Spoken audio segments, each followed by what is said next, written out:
Every season, at least one or two players have career highs in at least one stat category, and last season was no exception. A new season is fast approaching, and possibilities are open for every player. Which ones have that career high this season? Here's my list of 5 players I think will have that uptick in production to make it a career high season. So, welcome to Talkin' Habs, where you get your daily fix of Bleu Blanc Rouge. I've included only players with at least 4 full or partial NHL seasons played, because otherwise there'd be too many players to list here, especially for Montreal, with all the young second or third year guys on the roster. So, no, Caulfield, RHP, Jack-Eye, etc. are not on this list. Josh Anderson. Andy turns 30 in May 2024. Is it really possible for him to hit new career highs in goals, assists, or points? It won't be easy, but I do think he can reach a career high in at least one of those categories if he stays healthy, stays more consistent, and stays in a top 6 role. With 21 goals and 32 points last season in a terrible year for all concerned, Andy has room to improve with great line mates and from the boost he seems to be getting from the coaching of Marty St. Louis and his staff. So Andy's a career .44 points per game player, and I've already predicted 70 games, 25 goals, 15 assists for 40 points for Andy. But I think he'll challenge to top his previous high of 27 goals if he can stay just a little bit more consistent. So I'm not thinking 30 or more goals, but maybe beat it by 1 and get 28.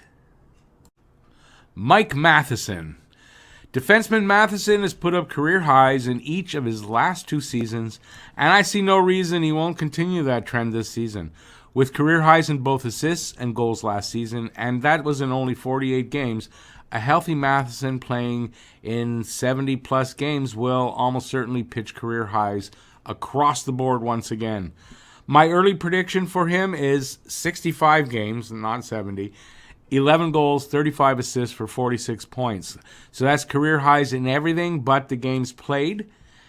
And I may be a little conservative here.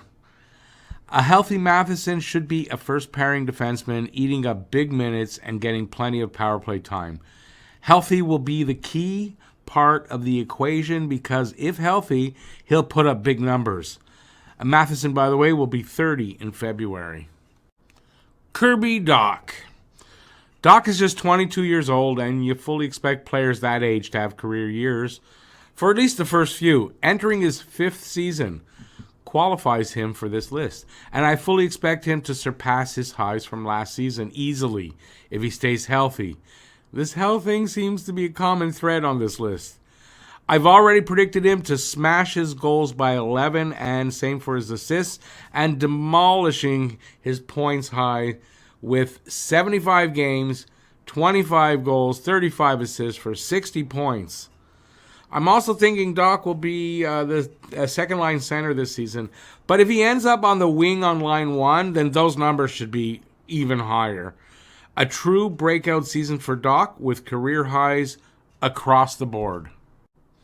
Sam Montembeault.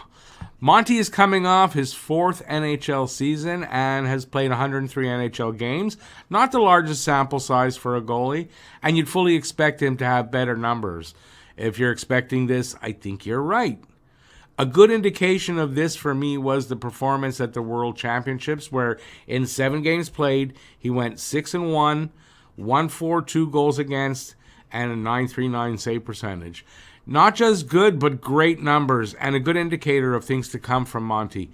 I'm not saying we'll see a 1.42 goals against or a .939 save percentage this season, but he'll improve on his previous career highs, and I think significantly. He'll be 27 at the end of October. Not old for a goalie, in his prime, and ready to prove he's a better goalie than most people think. The starter's role, or 1A, is his to lose going into camp, and I think he'll earn it and have a solid breakout season, putting up solid numbers to build on. Captain Nick Suzuki. Nick Suzuki has had career highs in each of his first 4 seasons. He's also played in all 291 of 291 eligible games to be Montreal's Iron Man. Nick's on a path to be Montreal's first point-a-game player since Alex Kovalev in 2008-2009 with 84 points. I think he reaches that milestone and gets career highs across the board. I've already predicted a season of 82 games, 35 goals, 50 assists for 85 points. And while I may be a little overzealous in my prediction, I fully believe he will make a run at it and at least come close.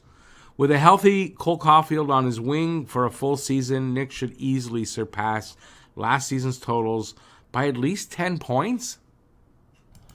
Thanks for watching. If you like this, give a thumbs up, leave a comment, and please share this video.